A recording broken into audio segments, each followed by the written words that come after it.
Здравствуйте. Давайте вспомним, что мы с вами изучали в прошлый раз. Да, в прошлый раз мы работали с темой методы влияния на будущее, методы изменения будущего. В прошлый раз мы открыли, что есть некая фундаментальная сила судьбы, которая поддерживает наши желания. Мы поняли вместе, что мы не брошены в этом мире, а есть вот это невидимое, незримое руководство, которое реагирует на наши желания. И мы также приобретали опыт, как осознавать свои желания, как выбирать, может быть, какие-то главные желания. Сегодня наша задача станет несколько иной. Дело в том, что вот эта сила влияния на будущее, с ней нужно работать очень осторожно. Потому что если скорость большая у автомобиля, его может занести. В прошлый раз мы изучали очень могущественные методы. И чтобы нас не занесло, сегодня мы будем обсуждать тему обратной связи от жизни. Обратная связь, корректировка. Иначе говоря, сегодня мы будем говорить о разных кармических проблемах, о разных ситуациях, которые приходят в нашу жизнь, являются какими-то потерями, болезнями, врагами. Это все обратная связь, которую мы получаем от жизни. Это все некая корректировка нашего пути. Сегодня будет даваться методика, как понимать внутренний смысл этих событий. Иначе говоря, как распознавать знаки судьбы. И как стать учеником. Как учиться у всех этих событий. Учиться чему? Учиться тому, как корректировать свой путь. Тема тренинга – изменение кармических ситуаций. У нас режим тренинга, и нам чрезвычайно важно все время работать с нашим опытом. Не просто с информацией, которая звучит отсюда, может быть, а с тем опытом, который мы получаем в процессе. В процессе этих встреч и в процессе нашей жизни. Поэтому я хочу попросить вас рассказать, как вы делали домашнее задание, которое давалось на прошлой встрече. Какой опыт вы получили, в чем он? Давайте немного соберем. Я пришла к выводу, я заметила, что как только начинаешь там входить в какой-то негатив, сразу же вспоминаешь вот ту эмоцию, которую ты должен вспомнить. И по первости это происходило как-то насильственно, то есть ты себя прямо заставлял вспоминать то ощущение, которое ты переживал, а потом это становится все проще, более естественно. И всякий раз уже, ближе к концу второго дня, когда более-менее какой-то раздражитель извне приходил, я уже пыталась раздражаться, но вот эта эмоция, она всплывала сама собой, и с моей стороны было меньше раздражения, меньше агрессии по отношению к окружающим, по отношению к моим членам семьи, и вследствие этого, я стала более терпелива по отношению к другим. Я осознала, что это такое. Я в Боге, а Бог во мне. Сначала я в Боге, я увидела, как Бог меня любит. Я раньше всегда отрицала, что Он меня не может любить. И увидела, что Он меня любит. И я через Его любовь, Бог во мне, значит, я отдаю свою любовь другим. Тоже раньше не могла никак понять. Держу шар золотой внутри, а что с ним делать дальше, не понимала даже. В чем изменилась ваша жизнь в связи с этим опытом? Я иду на тренинг, у меня посыпались, так сказать, подарки со всех сторон, и у меня появилась возможность быть на тренинге. То есть деньги, что ли, посыпались? Да. Так и говорите, а то подарки. У меня была ситуация, у меня была даже проблема, можно сказать, из-за чего я даже, можно сказать, что к вам попала. По вопросу взаимоотношений личных. У меня была большая обида, которая копилась в течение 2 лет. И вот я эту проблему прожила вот эти 2 дня, и у меня ситуация изменилась абсолютно в обратную сторону. И отношения к этому человеку у меня изменились настолько, что вот эгоизм весь мой, он ушел, и я даже готова просить у него прощения, а не ждать от него каких-то... И у меня была большая обида. Вот эта обида, она абсолютно растворилась, и мне стало очень легко. Чем я больше думала о том, что там сила какая-то, вот, которая меня любит, заботится, у меня вообще была паника. Вот вопросов много. С какой стати? Почему обо мне? Кто-то обо мне, неужели кому-то интересно? Ну там вот море. И бесплатно. Ну вот, что-то в этом роде. Столько лет вот так одна, сама, там вот, а тут на тебе. Так не бывает. И тогда это вообще сказка получается. И тогда получается, что жизнь настолько перспективна, если это правда. Получается, что в принципе ощущение такое, что вот только сейчас начинается жизнь. Просто тогда ты боролся, непонятно что делать, а сейчас ты просто начинаешь жить. Я работаю в государственной организации, и должность у меня заместителя начальника. Конфликт произошел как раз-таки с моим начальником. Из ничего совершенно, и в этом конфликте, то есть накручивалась. В итоге я сказала ей, что я буду искать другую работу. На что я не могла решиться на протяжении уже 2 лет, хотя это мое желание. Когда этот конфликт произошел, обычно после таких вот каких-то ссор происходит такое опустошение, бессилие.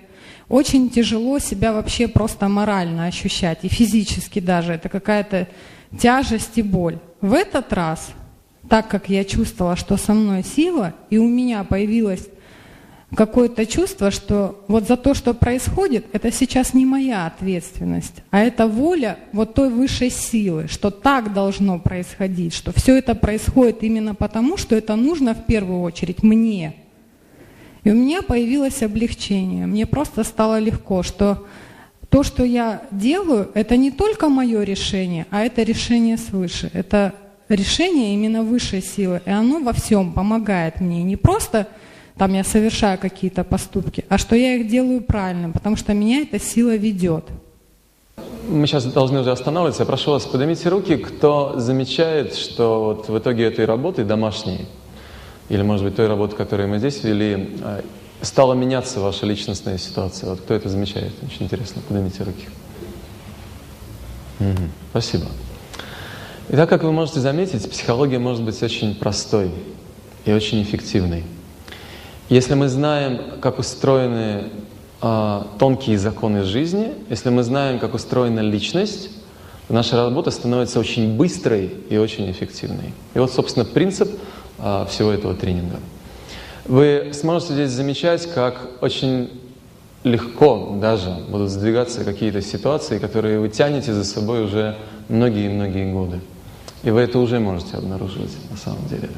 Поэтому, если кто-то еще сомневается, я хочу вам сказать, что без включенности в эту программу, то есть без проработки ее внутри, вы не получите опыта. Если вы просто пытаетесь интеллектуально ее оценить, знаете, такой сторонний наблюдатель, ну, посмотрите просто на сцену здесь, на ведущего, на то, как он машет руками, вот, и все.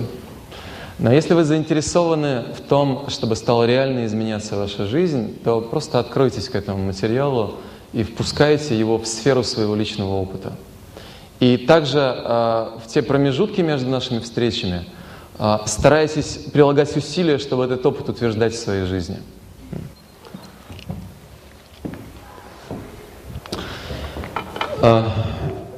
Итак, мы с вами в жизни, как мы говорили это в прошлый раз, выбираем между 2 мировоззрениями, между 2 представлениями о том, кто я такой и каковы мои взаимоотношения с миром. И если очень такими краткими и емкими понятиями обозначить вот эти 2 мировоззрения, то мы должны их назвать следующими словами. Вот эти первые медитации, которые мы делали, если вы вспоминаете прошлые наши встречи, то это менталитет.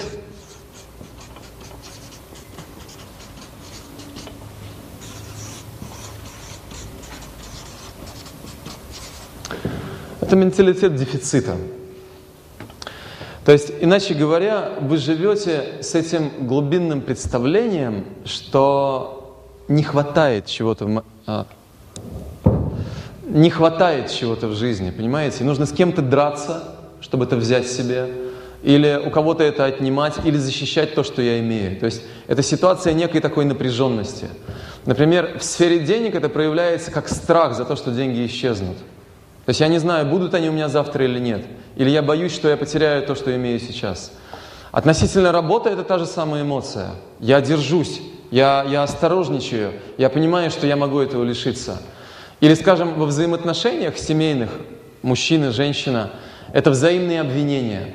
Когда мы требуем от другого, как он должен ко мне относиться. Понимаете? То есть я чего-то не имею, и я требую от него, чтобы он так ко мне относился. Вот, иначе говоря, это вот это настроение глубинного дефицита. Я чего-то лишен, мне чего-то недостает. Менталитет изобилия. Итак, что же такое менталитет изобилия? Менталитет изобилия означает, что вы внутри чувствуете вот эту полноту. Понимаете?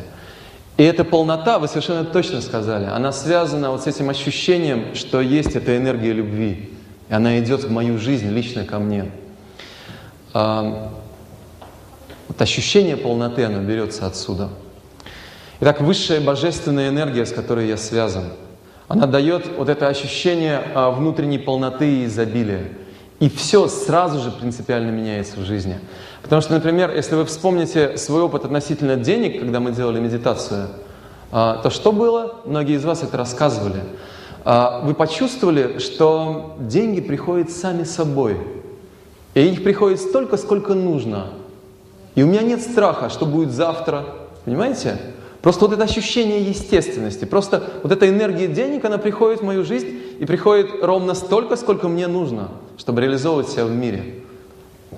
Это нечто другое, чем здесь, который должен копить, подозревать кого-то, что он может меня лишить каких-то финансов, бояться, куда они денутся и так далее. Делать какие-то сберкнижки многочисленные, или как там сегодня это называется, расчетные счета. В сфере отношений как проявляется менталитет изобилия? Это означает, что вы уже внутренне чувствуете вот эту полноту, понимаете, вы связаны с высшим источником. И поэтому в отношениях вы не ждете от другого, что он должен что-то вам дать.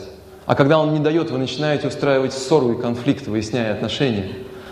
А что вы делаете в отношениях? Вы начинаете сами давать. Вы начинаете проявлять это отношение. И самая поразительная вещь, она не поразительная на самом деле, а очень естественная. Когда другой человек встречает такое отношение к себе, что он начинает делать? Он начинает сам включаться в этот же менталитет изобилия и начинает вам также давать. Вот между этими реальностями мы с вами выбираем. Понимаете? Между этими реальностями. И я еще раз хочу обратить ваше внимание, из чего, собственно, возникает менталитет дефицита, вот это глубинное представление о самом себе и своих взаимоотношениях с мирозданием. И из чего возникает менталитет изобилия? Я хочу вас вновь вернуть вот к этому исходному нашему пункту. Высшая истина, то, из чего исходит все мироздание, все его законы. И мы с вами являемся небольшими живыми существами. Вот эти вот маленькие «я». И мудрецы в древних трактатах описывают, что есть вечная связь источника всего сущего со всеми живыми существами. И эта связь — это божественная энергия любви, которая идет в жизнь каждого. Нужно научиться открываться вот к этой силе, потому что когда вы к ней открываетесь, вы будете находиться вот на этой платформе изобилия. Если же вы оторваны от высшего источника, если в вашем мировоззрении есть система ценностей оторванности, вот этого одиночества, то это менталитет дефицита. Это то, что мы получаем. И последнее, что я добавлю здесь, я хочу обратить ваше внимание на то, как нужно медитировать вот на эту связь. Значит, нужно медитировать на два качества абсолютной истины. Эти качества описаны в древних трактатах мудрецами. Итак, первое качество, на которое абсолютная истина, на которое обращают внимание мудрецы, когда они описывают эти некие тонкие законы жизни. Это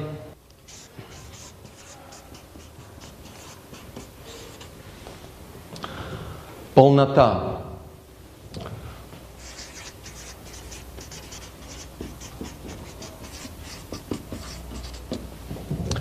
Полнота возможностей. Понимаете? Это означает, что высшее начало никогда не убывает. Оно никогда не становится меньше. И вот в этом трактате Шри Ишупанишад, который мы с вами цитировали на первой встрече, отдельная мантра посвящена описанию вот этого качества абсолютной истины. Ладно, я не буду включать. Ом Пурнам Адах Пурнам. Из высшего целого исходят все возможности. Но по мере того, как они исходят, полнота, тем не менее, сохраняется в высшем целом. Так мудрец формулирует вот эту характеристику. Так или иначе, нужно медитировать на некое высшее начало, которое исполнено всех возможностей и не убывает, когда эти возможности из него исходят. Вот попробуйте это представить. Абсолютная полнота, понимаете? На самом деле, то, что я рассказываю сейчас, и то, что описано в древних трактатах на санскрите, это сейчас понимают физики. Они понимают, что есть некая антиматерия, из которой зашел этот мир. И когда они пытаются описать физически это, они понимают, что эта материя обладает другими свойствами. Это абсолютная полнота, понимаете, неубывающая. Но так или иначе, вот медитируйте на это. И второе качество, которое мы с вами должны обозначить, опять для того, чтобы вот эту свою открытость к этим высшим энергиям более грамотно и более четко выбирать внутри себя. Итак, второе качество – это абсолютная любовь.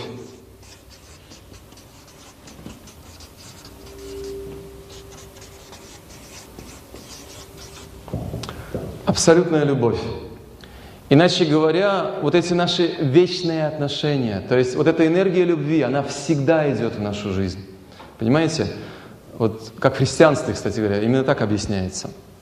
Вот эта история с одним из разбойников, который был распят рядом с Иисусом, да?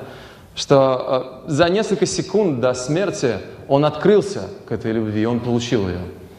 То есть, иначе говоря, что бы мы ни сделали, вот это отношение абсолютной истины к нам все равно сохраняется. Вот то, что нужно понимать. То есть это вечное и постоянное руководство и забота и опека.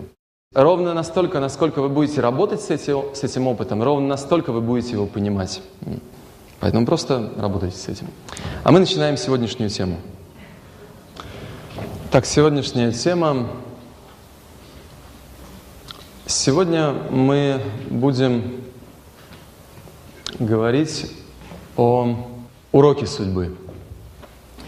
Что это такое и как грамотно с ними работать. Как они приходят в нашу жизнь, как понимать их, как извлекать опыт, который они нам несут, и как реально изменять эти ситуации. Да. Вначале нам нужно с вами разобрать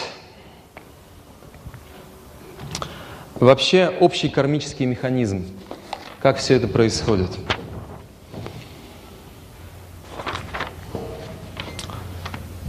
Пожалуйста, будьте внимательными, потому что то, что будет дано сегодня, вы не найдете в книгах. Этого материала нет в современной литературе.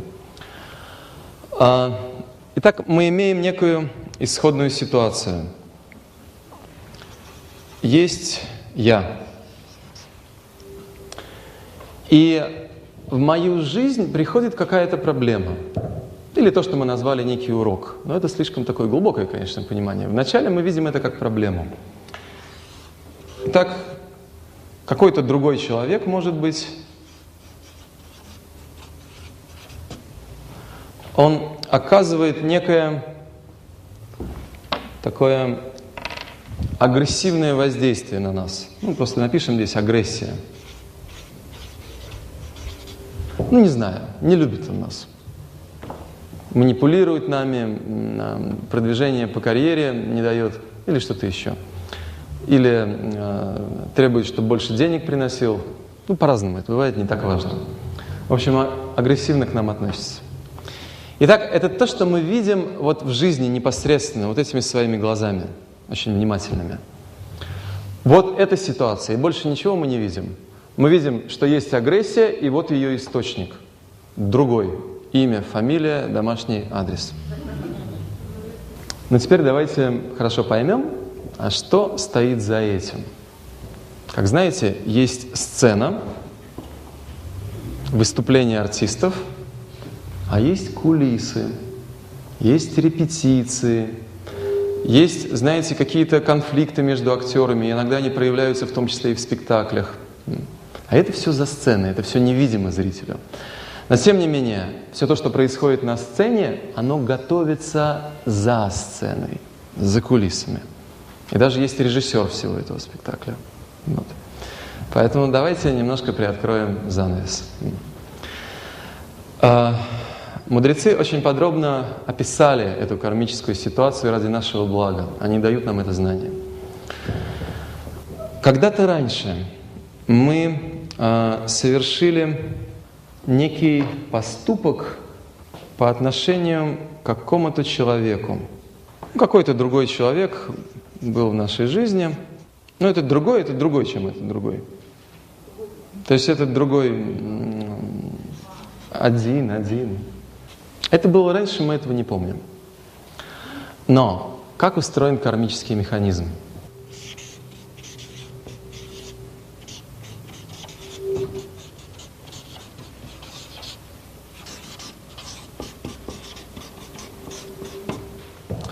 Абсолютная истина, высший источник мироздания.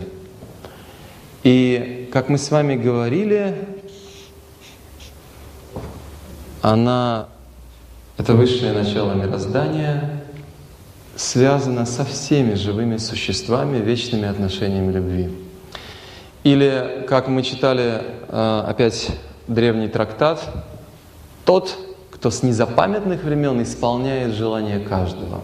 Итак, вы совершили некий агрессивный поступок по отношению вот к этой личности.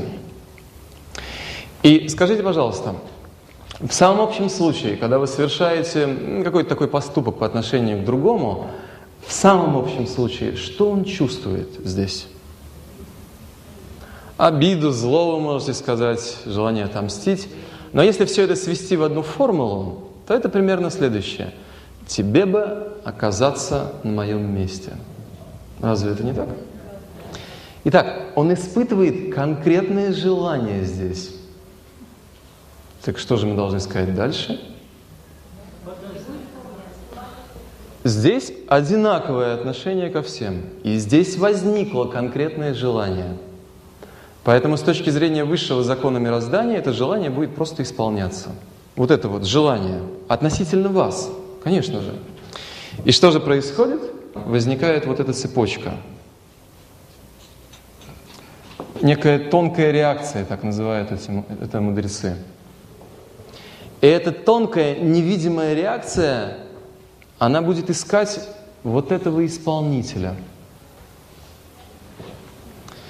Итак, через какое-то время эта реакция найдет этого исполнителя, и через него просто вернется к вам.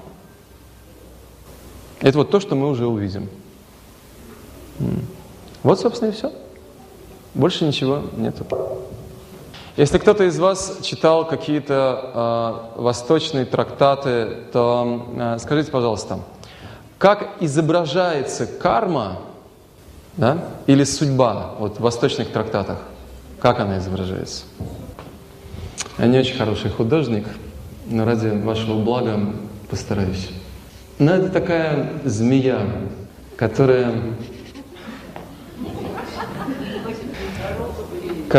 заглатывает свой собственный хвост. И используется даже особое санскритское понятие – колесо самсары. Да. Итак, самсара.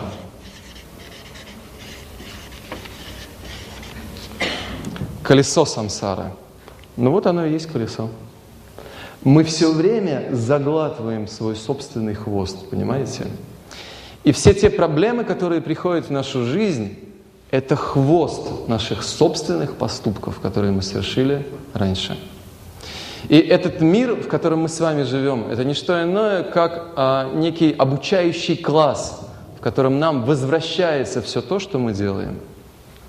Или в физике это формулирует как третий закон Ньютона. Сила действия равняется силе противодействия.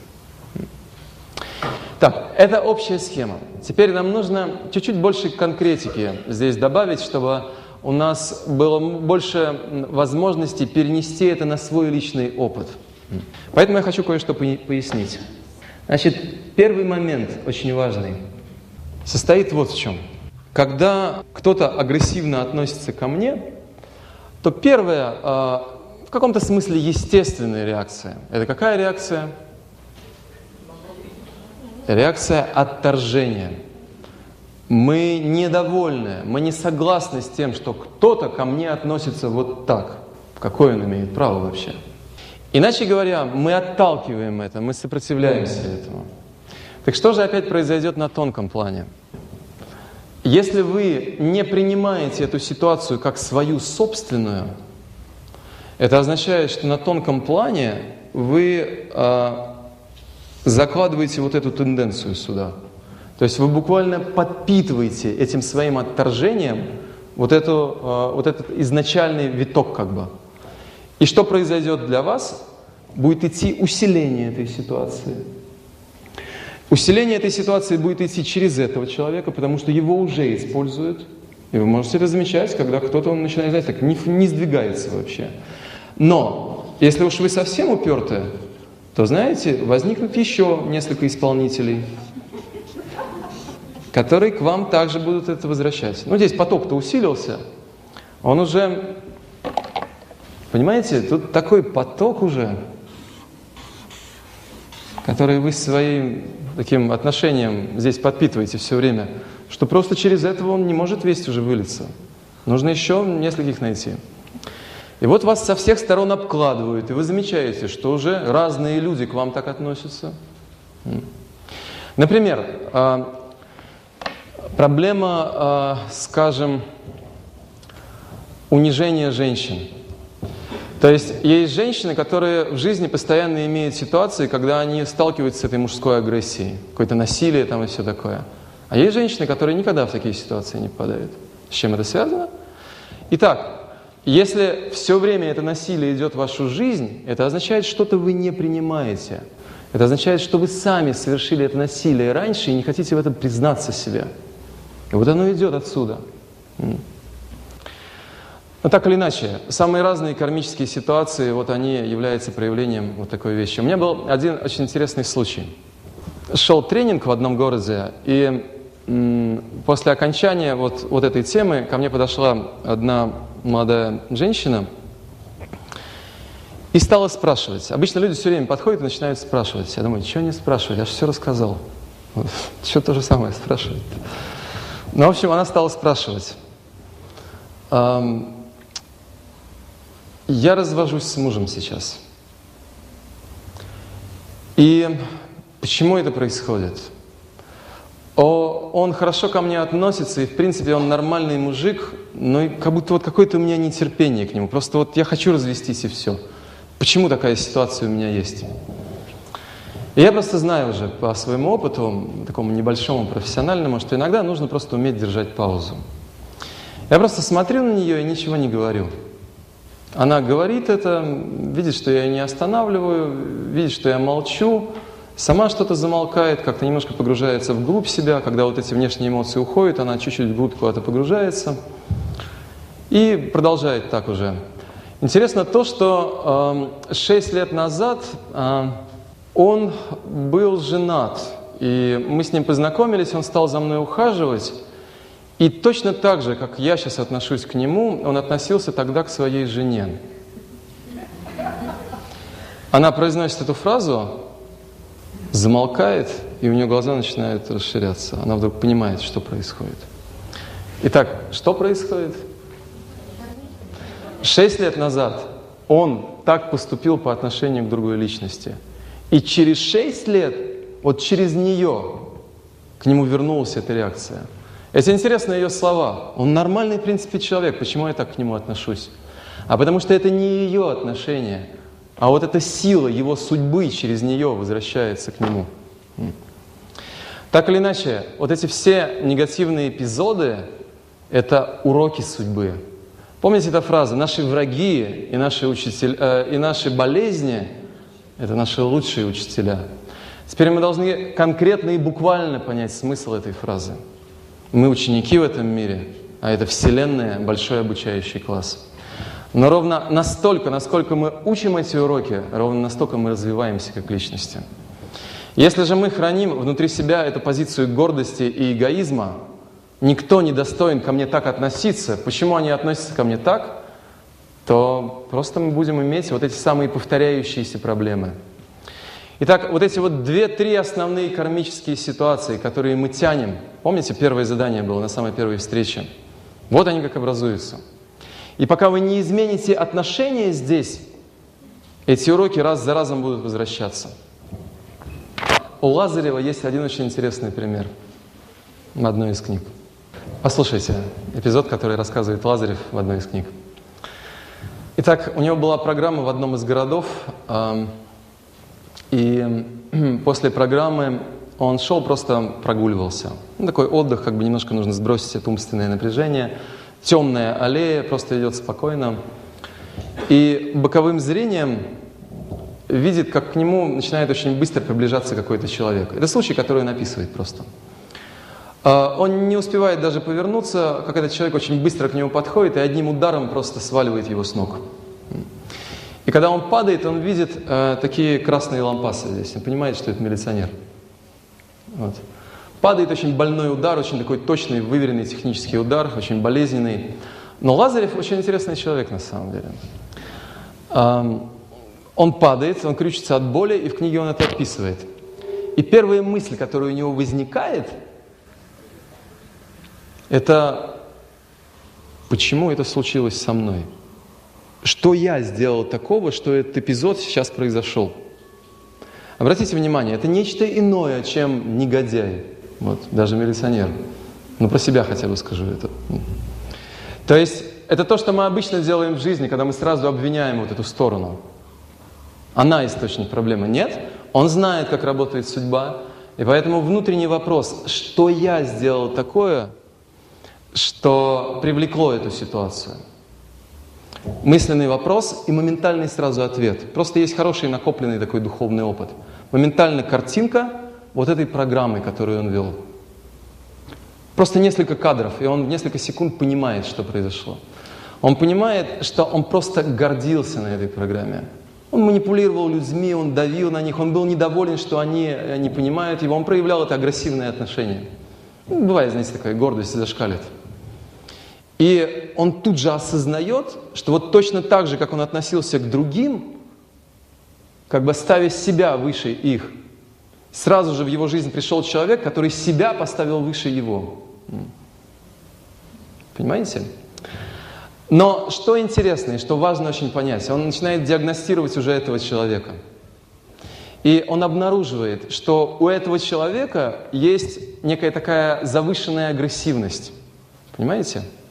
То есть судьба в качестве исполнителя не выбирает любого, а выбирает того, у кого есть соответствующие качества, чтобы вернуть вам вашу ситуацию.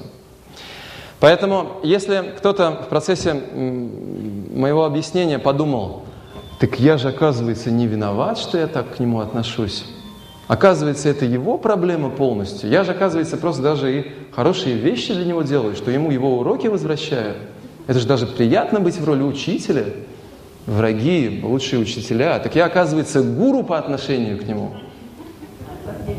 Так вот, если кто-то из вас подумал так, то я хочу вам сказать, если вы оказались в этой ситуации, то вот эта тонкая сила судьбы вас нашла, потому что у вас есть что-то, что может действовать, какие-то негативные качества, через которые вот это может вернуться. И когда это происходит, я хочу чуть-чуть продолжить. То есть, когда вы начинаете так к нему, вот вы это уже здесь, начинаете вот так к нему относиться агрессивно, знаете, тут одна интересная вещь произойдет. Понимаете, вот это есть же. Поэтому, ну уж простите. Эта реакция пошла искать вас. И в какой-то момент она отсюда придет к вам. Через какого-то другого человека, другой 3. Вот эти кольца судьбы, в которых мы с вами живем, или кандалы судьбы. Поэтому, если вы хотите разорвать вот эти вечные круги, давайте с вами задумаемся, а как же это сделать? Итак, сейчас мы с вами просто описали механизм судьбы, как он действует. Причем описали очень интересно. Я прошу обратить ваше внимание. Мы описали его с платформы абсолютной божественной любви ко всем. Но это отдельная большая тема, немножко даже философская, мы не будем здесь ее слишком раскручивать. Давайте сейчас больше говорить об уроках судьбы, как их решать. Итак, это механика, это схема, а теперь методика. Итак, у этой методики будет несколько шагов. Постарайтесь освоить их. Для нас это чрезвычайно важный опыт. Первый шаг, он самый важный. И как вам кажется, что это за шаг? Что мы должны сделать с самого начала? Вот эта вся ситуация, она ваша собственная.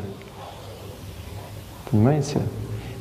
Не он создает проблему, а это моя ситуация. И через него ко мне просто возвращается мой собственный урок. Итак, это самый первый шаг, с которого все начинается. Давайте его запишем.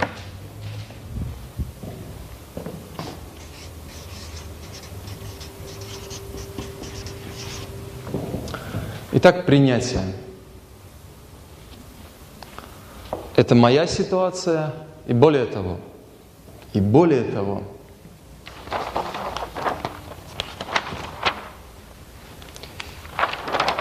я на самом деле даже должен быть благодарен этому человеку. Потому что через него для меня становится видимой и осязаемой моя проблема. Понимаете? Без него бы она не была бы реальной. Она где-то там внутри, она просто разрушает мое здоровье. Да, это так. Потому что любые болезни физического тела, они связаны с какими-то негативными качествами, которые мы храним в себе. Если вас эта тема интересует больше, то можно посмотреть в моей книге таблицу связи болезней с тонкими кармическими причинами. Еще раз, любые негативные качества – это дисгармония с точки зрения законов Вселенной. И через это вы разрушаете свое физическое тело.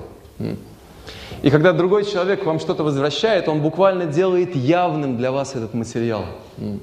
И немножко подталкивает вас к тому, чтобы работать. Таким образом, Вселенная подталкивает вас работать с собой. В общем, давайте сейчас поработаем с этим шагом принятия.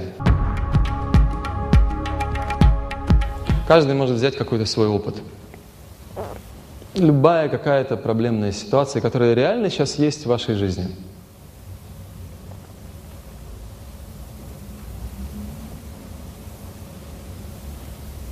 Возьмите любую проблемную сложную ситуацию, которая вас реально беспокоит внутри.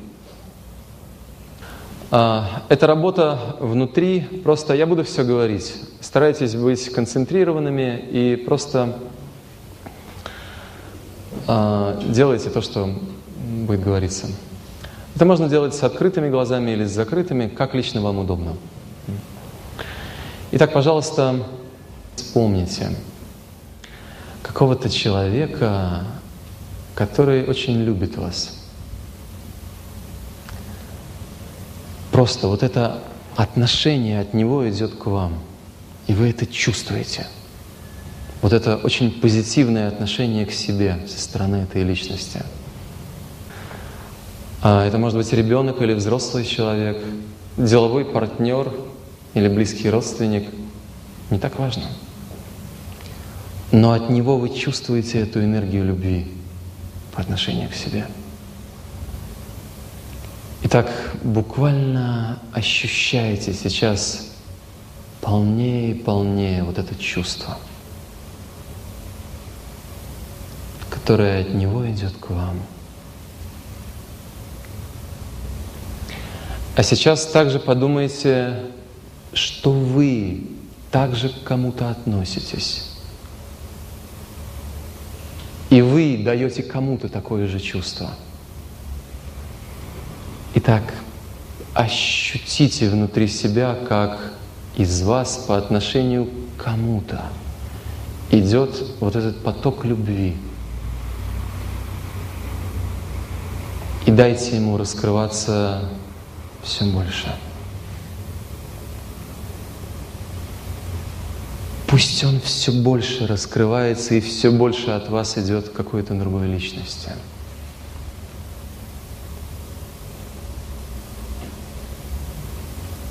И сейчас, продолжая это ощущать, представьте, как вместо этой личности окажется та самая ситуация.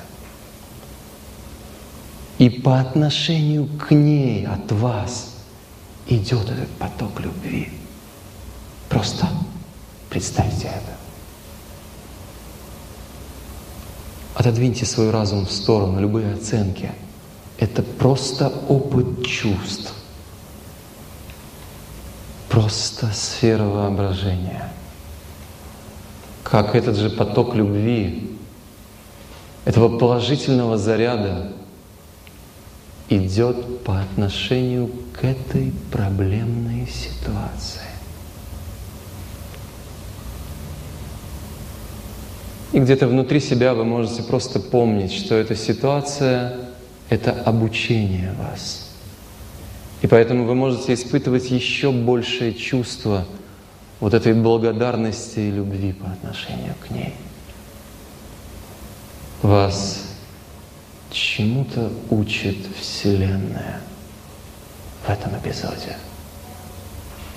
И вы с благодарностью принимаете ее урок.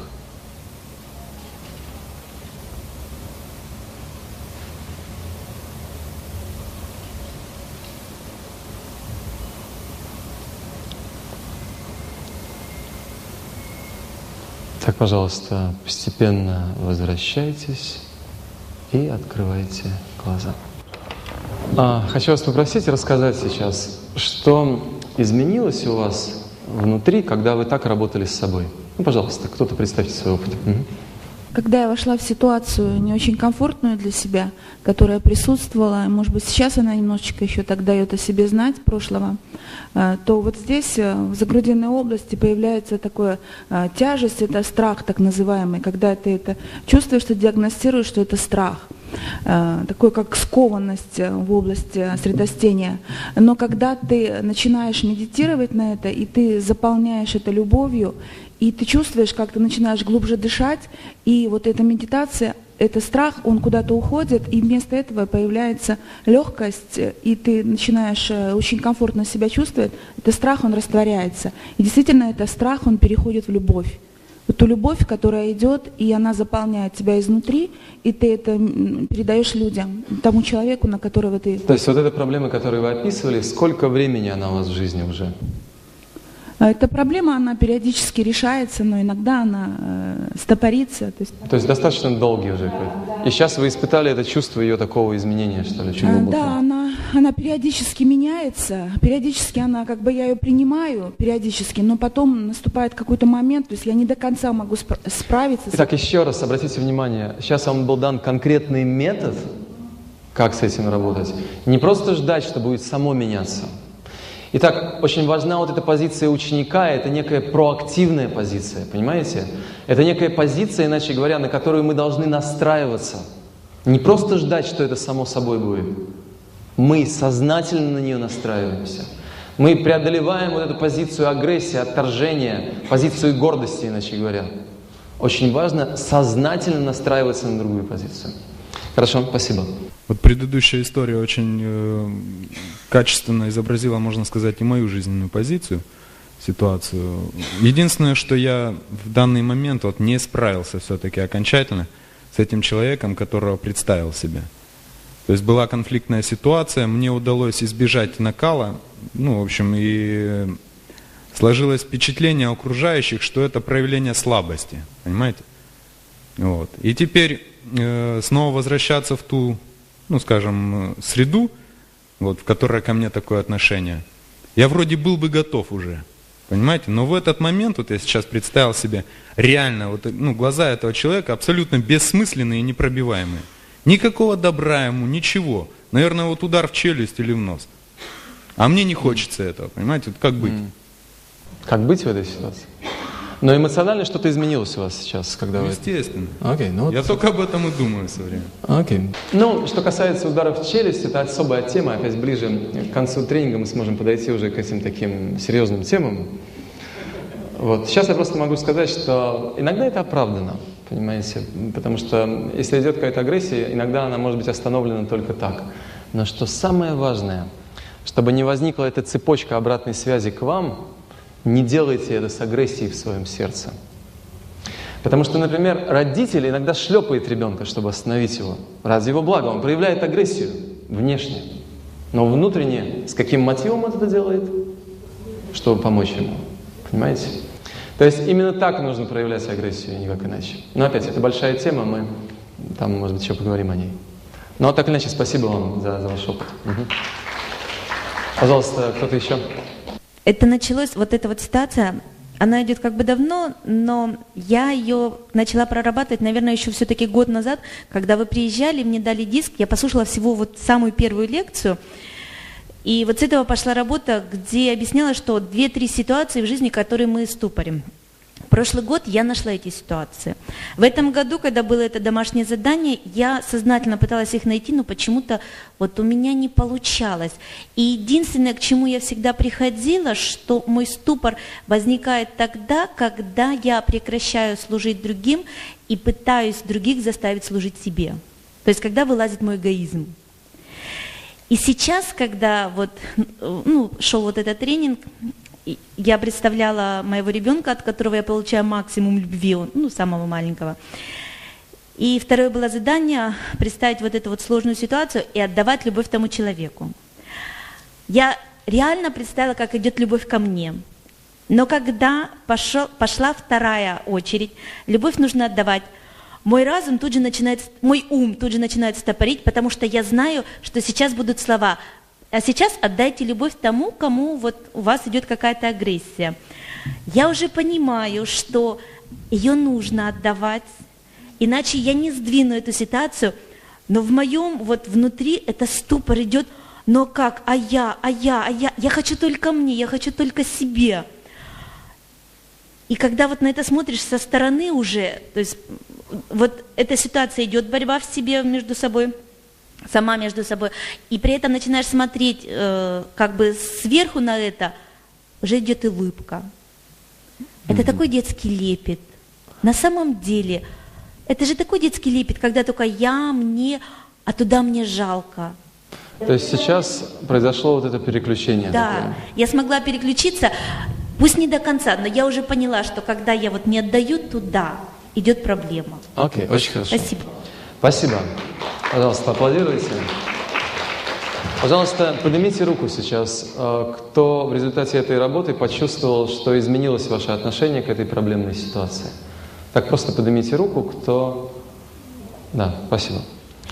Так или иначе, пожалуйста, возьмите в свой арсенал вот эту методику. Мы сделаем сейчас еще одну технику на освоение вот этой позиции принятия. Она самая важная, с нее все начинается.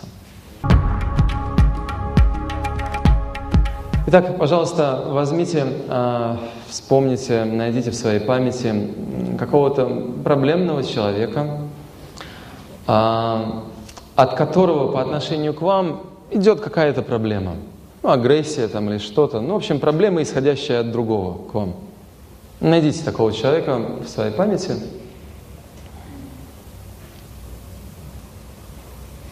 Сейчас, прежде чем мы начнем делать методику, мне нужно кое-что объяснить. Если кто-то из вас занимался спортом, ну если даже не занимался, вы легко поймете то, о чем будет идти речь. Допустим, вы учитесь большому теннису. Это модный вид спорта сегодня, большой теннис. Там, туда-сюда стучать мячиком. У вас есть тренер, и вы оплачиваете часы на корте, чтобы этот тренер тренировал вас. И вы не умеете отбивать удар слева.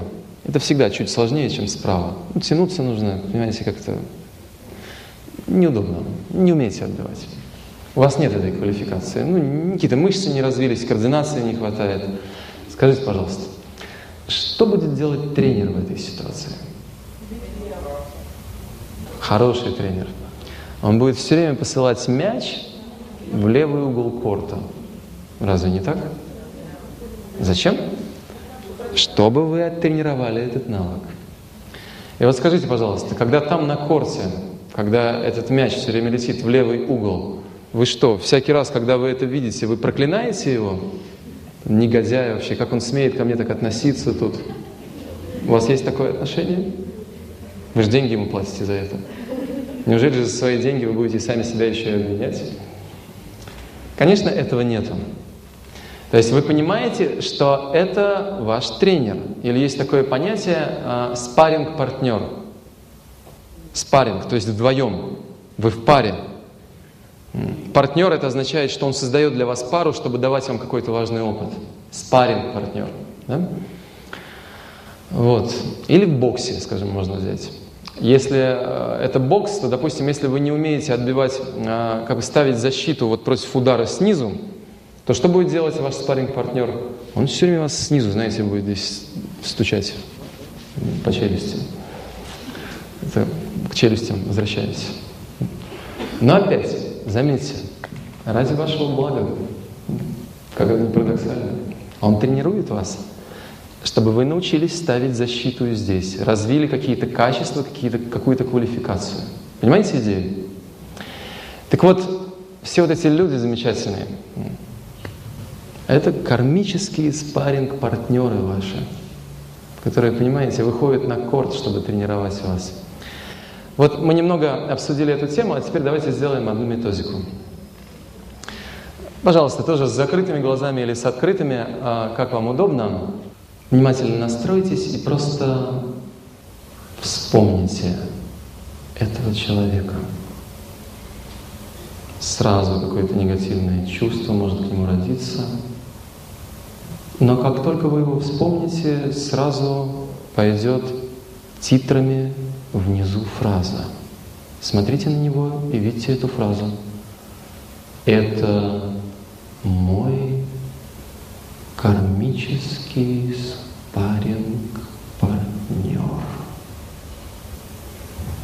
И даже какой-то голос диктора за кадром может ее озвучивать. Пожалуйста, наблюдайте этого человека. Может быть, вы даже будете видеть, как он негативно относится к вам, но при этом титрами идет все время бегущей строкой эта фраза. Это мой кармический спарринг-партнер. Неожиданно появляется еще какой-то проблемный человек, который также как-то плохо к вам относится. Вы можете его вспомнить неожиданно. И тут же, как только вы видите его, сразу и бежит эта фраза. О, еще один кармический спарринг-партнер. Итак, появляется третий человек, который также негативно относится к вам. И сразу фраза. О, еще один мой кармический спарринг-партнер.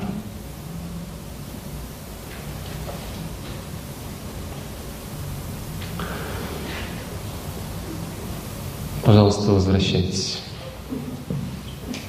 Хочу вас спросить, рассказать свой опыт. сейчас. Так, пожалуйста, если можно, микрофон.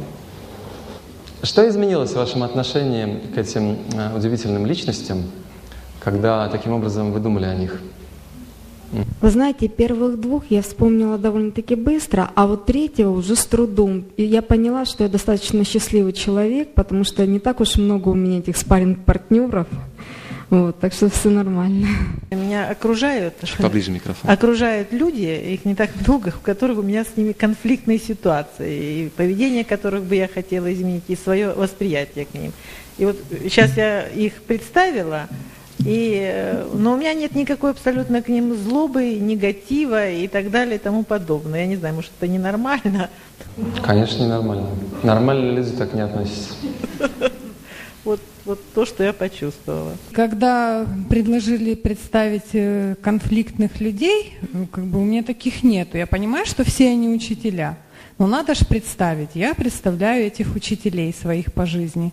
Но когда вот эта вот фраза красной строкой, что это твой спарринг-контроль, партнер, то у меня такой просто вообще истерический смех, что это просто даже смешно. Даже как бы вот те уроки, которые они мне дают в жизни, даже просто смешные уроки для меня получаются. И ситуация эта для меня просто смешная оказалась.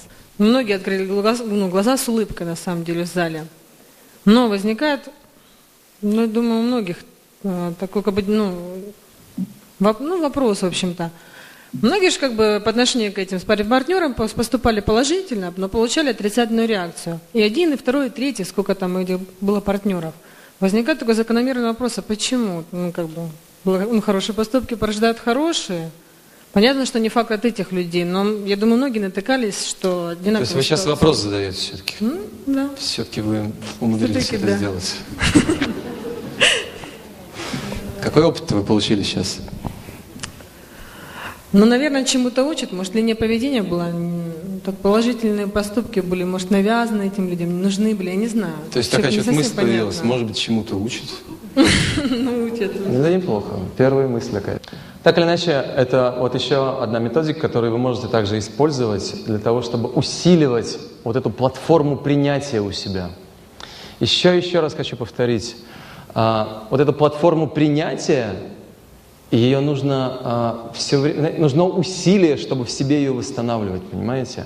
Потому что вот это эго и гордость, которые у нас есть, они будут все время разрушать вот этот механизм принятия. Все время нужно сознательно к этому возвращаться. И я дал сейчас две методики конкретные, две модели, при помощи которых вы можете иметь эту концентрацию.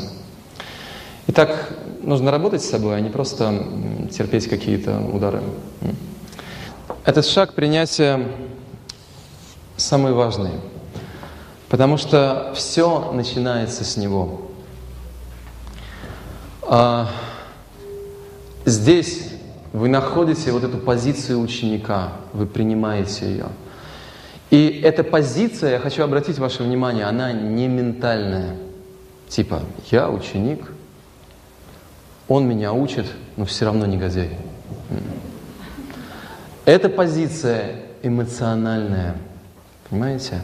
То есть эмоционально вы относитесь так. Вы принимаете эмоционально эту ситуацию как свою собственную, а не просто в уме в каком-то философском отдаленном. Но, скажем, в разных религиозных традициях, в том же православии, например, как эта платформа называется? Покаяние, если говорить так более глубоко. Да? И это основа, например, православной культуры духовной. Так или иначе, очень важно, что такое покаяние? Покаяние – это не какая-то схема мыслительная, это конкретное чувство, которое пронизывает себя, понимаете, от кончиков, от стоп до самой макушки. Вот эта эмоция. И лишь отсюда начинается изменение, понимаете? Отсюда начинается учеба. Поэтому стремитесь к чувству, а не просто какой-то ментальной схеме. Один человек меня, такой молодой парень, на одном тренинге поднял руку так и спросил: вот у меня в жизни такая ситуация. Есть люди, которые все время, через которые я лишаюсь денег. То есть как-то вот все время они приходят, то там кто-то, то есть даю кому-то в долг, он не отдает, то там бизнес вместе начинаем, он не отдает. И я их всех прощаю. То есть я вообще к нему отношусь, ну ладно, взял и ладно. Но почему их все больше и больше таких людей становится? Вы могли заметить, что прямо сейчас здесь, что многие ситуации будут уже меняться просто когда вы делаете этот первый шаг. И вы это заметили сейчас. Мы больше пока ничего не делали. Но иногда, знаете, нужно задуматься дальше. А урок-то какой? Чему меня учат? А то, да, я нормально к ним отношусь, но почему их больше все становится? Да потому что урок надо выучить наконец, а то будет еще больше их. Поэтому мы идем с вами сейчас дальше. Следующие шаги этой методики.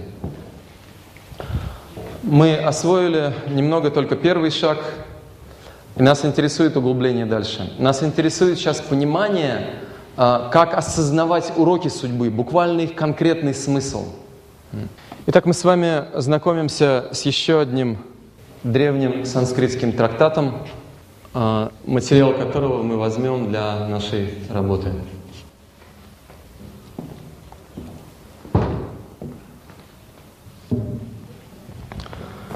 Итак, Бхагавад-гита, текст, записанный мудрецом Вьясадевой 5000 лет назад. Мы откроем одно очень глубокое место в этом трактате, место, которое очень важно для нашей работы. Это место, где описывается природа личности.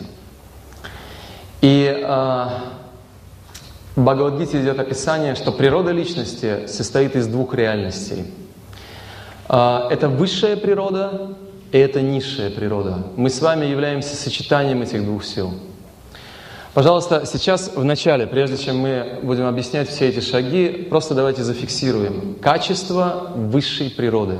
Вы можете записать. Я буду просто читать, записывайтесь. Старайтесь это делать быстрее, чтобы мы не слишком много времени на это потратили. Итак, качество высшей природы. Бесстрашие.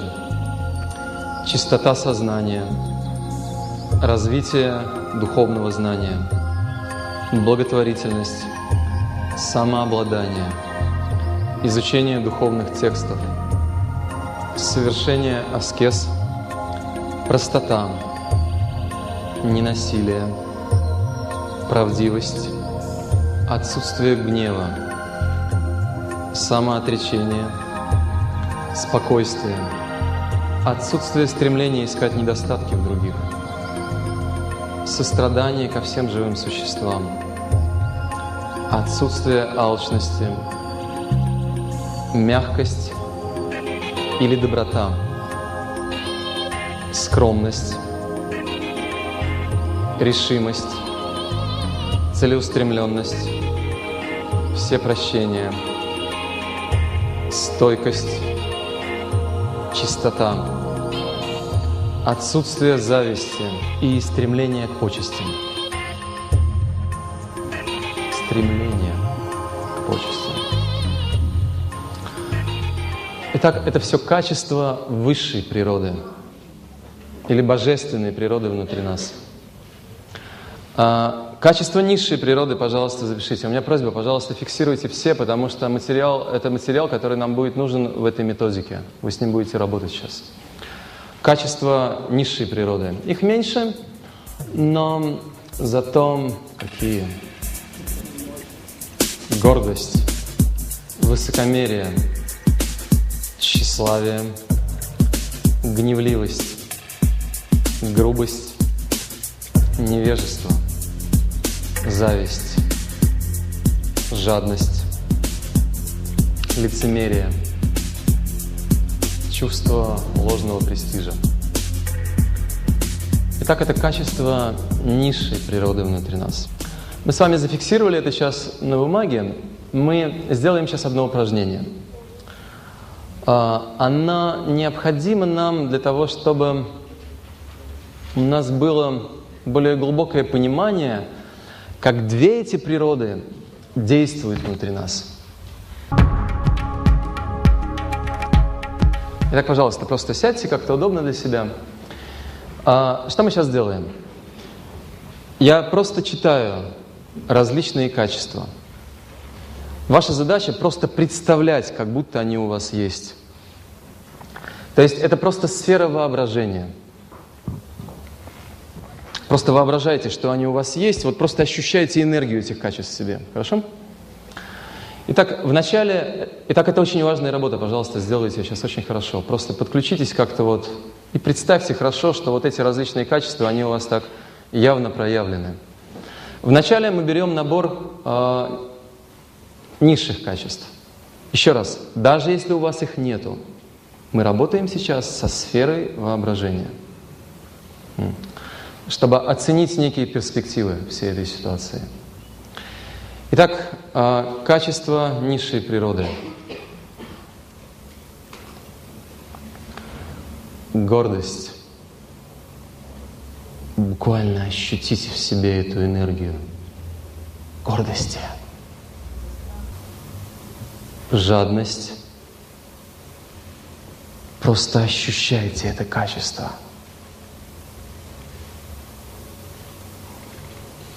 Зависть.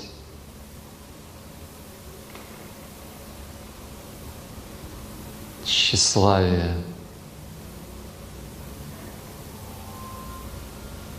Высокомерие.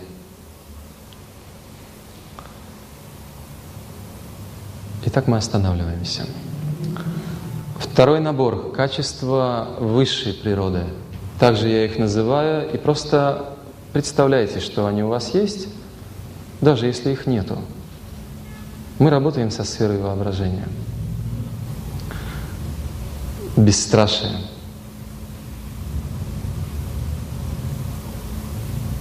Спокойствие.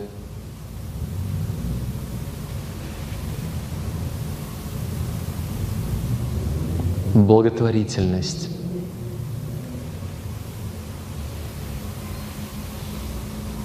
Мягкость или доброта.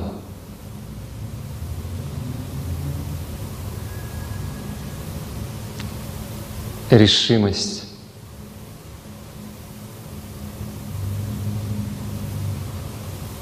Стойкость.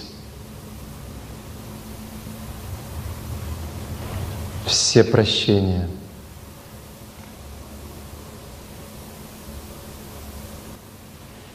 Так, пожалуйста, останавливайтесь. И давайте проведем некоторый анализ небольшой. Расскажите, что вы почувствовали вот в случае этого первого набора низших качеств, и что вы почувствовали в случае второго набора. И я прошу вас описать это очень конкретно, на уровне просто физических вот каких-то терминов. Там, что вы почувствовали внутри, вот это ощущение сами, да, пожалуйста. Было такое ощущение, что меня изнутри аж распирает, и причем не очень приятное, как бы. Я на всех смотрела всегда свысока, и это было ощущение такой какой-то грубости, такой вот, ну... То есть изнутри это ощущение распирания какого-то, такое давление изнутри. Оно прямо вот распирало, и хотелось всех просто задавить вот этим вот. А когда вторые качества были, то сразу появляется, во-первых, связь с Божественным, и, во-вторых, все вот эти эмоции, когда я их пыталась пережить, они идут взаимообменом. То есть, когда я вот эту эмоцию переживаю, какую-то хорошую, такое тепло разливается, так приятно, и при этом я сразу же чувствую, что идет отдача от других. То есть также к вам возвращается эта энергия. Хорошо, спасибо. Да, еще. Когда я представила себе вот качество низшей природы, то появилось напряжение, а выше спокойствие и умиротворенность. Напряжение где? В каких частях тела? Насколько сильное? Вы знаете, скорее всего, в грудной клетке. Вот здесь давление какое-то. Да. Не давление, а вот именно напряжение. Напряжение, хорошо. Напряжение. Хорошо. А во втором случае что? Спокойствие, умиротворение. Ощущение спокойствия, умиротворения. Расслабленность, спокойствие, умиротворение. Да, хорошо, спасибо. Угу. В первом случае, вот если говорить конкретно, работала сердечная чакра, да? То есть сначала, если это низшие были качества, то это, ну, можно сравнить вот с какими-то такими иголками, которые вонзаются в сердце. Может быть, даже вот какое-то сжатие, вот именно внутри. А что касается второго случая, когда проявлялись высшие качества, то наоборот это раскрепощение полностью энергии, выброс энергетики, выход света, желание дарить добро, нести это в окружающий мир, и ощущение вот этой вот полноты мира и связи с этим миром. И своей свободы в нем. Своей свободы внутренней, да. Окей, спасибо. В первом случае было такое чувство, как отгороженности от мира, да, вот гордость и такое вот сужение потенциала личности. Вроде все есть, но ты один, ты гордишься, и все, вот такой забор вокруг тебя. А второй — это как возвращение в мир, расширение, именно возвращение к людям и ощущение себя уже частью чего-то. Вот, и вот этот вот поток и ощущение себя как, опять же, там сужение личности, а здесь расширение себя как личности и расширение вот именно своих возможностей. А там все сузилось. Окей. Ну, я прошу прощения, что, может быть, не все могут говорить, но у нас какой-то вот параметр времени тоже задают некий график. Хочу просто чуть-чуть прокомментировать ваш опыт сейчас. Ну, кстати говоря, прежде чем я буду комментировать, чтобы не сбивать опять ваш опыт, я хочу вас попросить сейчас ответить на мой вопрос поднятием руки. Поднимите руку, пожалуйста, тот, кому больше понравился первый опыт. Ну, просто по внутренним ощущениям. Угу. Спасибо. Нет, честно, мы работаем честно. И поднимите руку, кому больше понравился опыт вторых качеств. Угу. Хорошо, спасибо. Теперь мой небольшой комментарий. Во-первых, я признателен за честность. То есть у меня просьба, давайте честно работать, а не просто играть здесь в какие-то игры.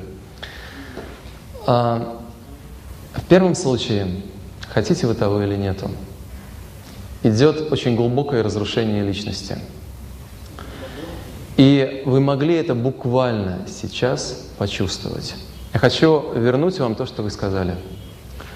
Ощущение иголок, вонзающихся в сердце, ощущение потери энергетики и слабости, ощущение такого исчезновения личности, как будто я исчезаю в точку, просто сжимаюсь и исчезаю в точку, ощущение давления какого-то, ощущение, то, что вы не говорили, но в разных аудиториях люди тоже это произносят, такой, знаете, как бы такой скорлупы, в которой я нахожусь, буквально вот, которая меня покрывает. Так или иначе, это все описание процессов внутреннего личностного разрушения. Вы можете это просто услышать вот через эти термины. И что такое второй опыт? Какой опыт несут эти вторые качества? Это опыт целостной личности. Я просто хочу вам вернуть то, что вы рассказывали. Итак, это ощущение расширяющегося света, это ощущение внутренней энергии, это ощущение спокойствия, целостности, полноты и свободы. Это ощущение открытости к миру и открытого взаимодействия с ним, понимаете, вот такого обмена просто. Причем обмена, в который я вступаю с каким-то чувством радости. Это буквально ситуация раскрытия внутреннего потенциала различных качеств, которые я свободно проявляю. Вот что, собственно, дают с точки зрения внутреннего плана, его диагностики, вторые качества. Поэтому имейте это, пожалуйста, в виду. Но а что вы будете делать в жизни, это уж ваш выбор. Что мне сейчас хотелось, это обратить ваше внимание вот на что. Иногда в жизни мы считаем, что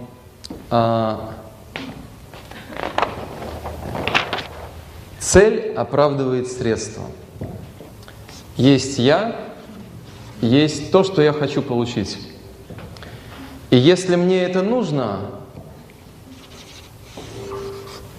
то не так важно, при помощи чего я этого добьюсь. Потому что это моя цель. Но я просто хочу обратить ваше внимание на маленькую мелочь, что если вы вот этот вот путь делаете при помощи низших качеств,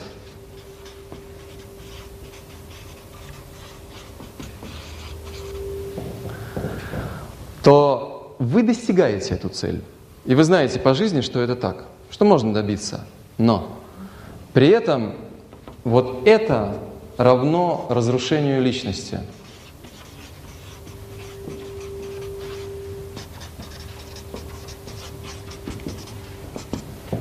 Это та формула, которую вы получаете. Вы получаете успех и получаете разрушение личности. Вот два результата, которые вы имеете. В случае, если вы ту же самую цель достигаете при помощи высших качеств,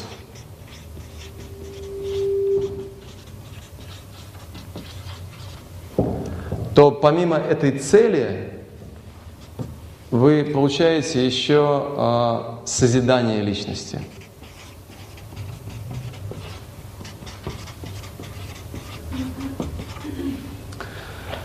Ну вот, собственно, между вот этими двумя формулами жизни мы, собственно, с вами и выбираем, что нас интересует. Если уж вернуться к тем целям, о которых мы с вами говорили на первой нашей встрече, у нас есть две цели. Первая цель – успех. Вот она, цель.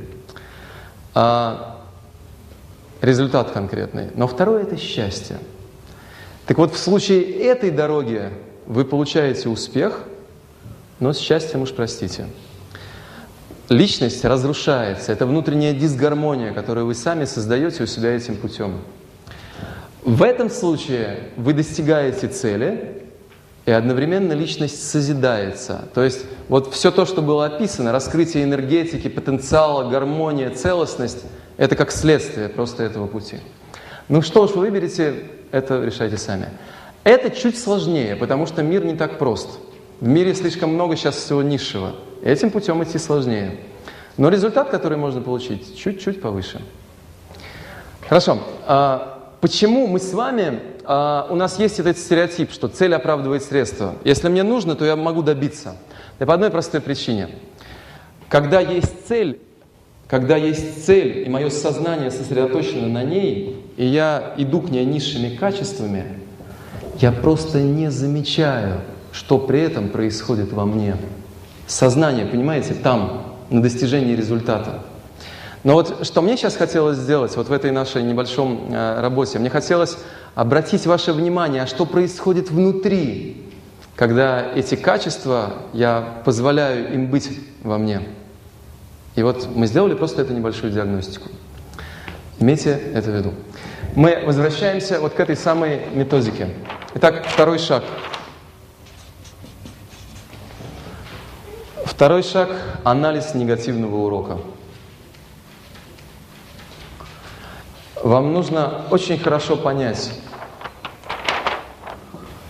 на какие негативные качества внутри вас указывает вот эта проблемная ситуация. Еще и еще раз. Проблемная негативная ситуация, которая приходит в вашу жизнь, это возвращение к вам каких-то ваших негативных качеств. Поэтому ваша задача на уровне второго шага – это сделать этот внутренний анализ. На какие низшие качества эта ситуация указывает внутри вас.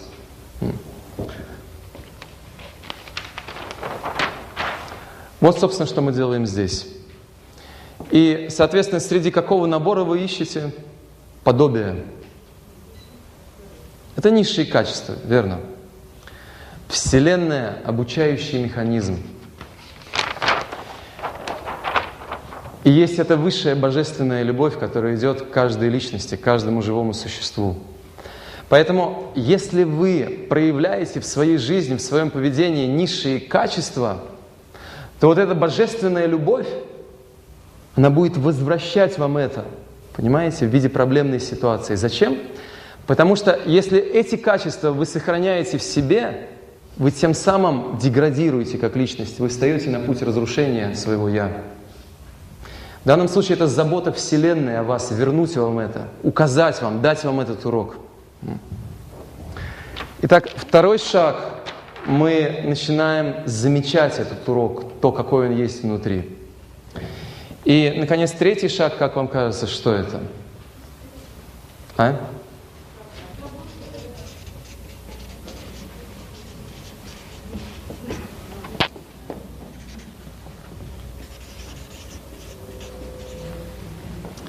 Так, это анализ позитивного урока. Что это означает? Как вы это понимаете? Здесь мы поняли, какие низшие качества. А здесь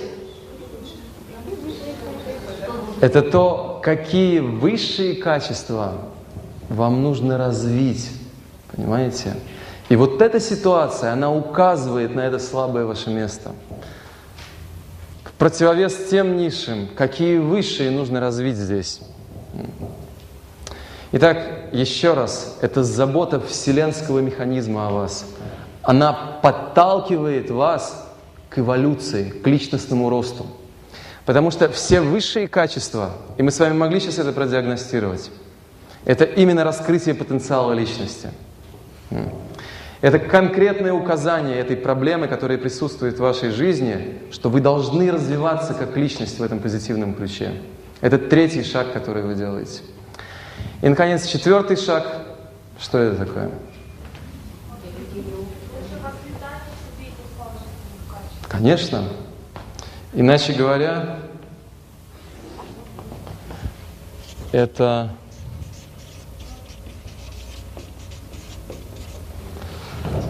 поступок. Мало просто понять, понимаете? Нужно еще реально в жизни контролировать проявление вот этих качеств и совершать усилия, настраивать себя на проявление высших качеств. Это поступки, которые вы совершаете, чтобы реально выучить все эти уроки судьбы. Ну вот, собственно, и все. Какие у вас вопросы, что вы хотели бы уточнить? Пожалуйста.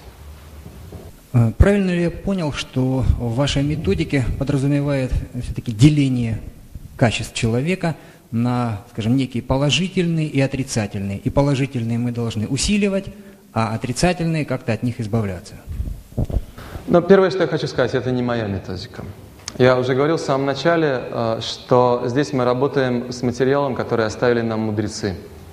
То есть моя задача просто дать его в той форме, в той предельно конкретной, практичной форме, чтобы вы могли это использовать. И дальше, что я хочу сказать, что вообще нельзя эти качества оценивать как позитивные и негативные. Это не совсем правильно.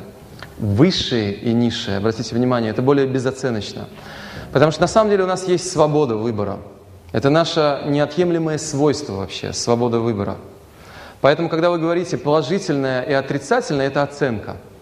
Это сразу не совсем точно, с точки зрения того, как устроено мироздание и то, какое наше положение здесь. Высшее и низшее. Высшее почему?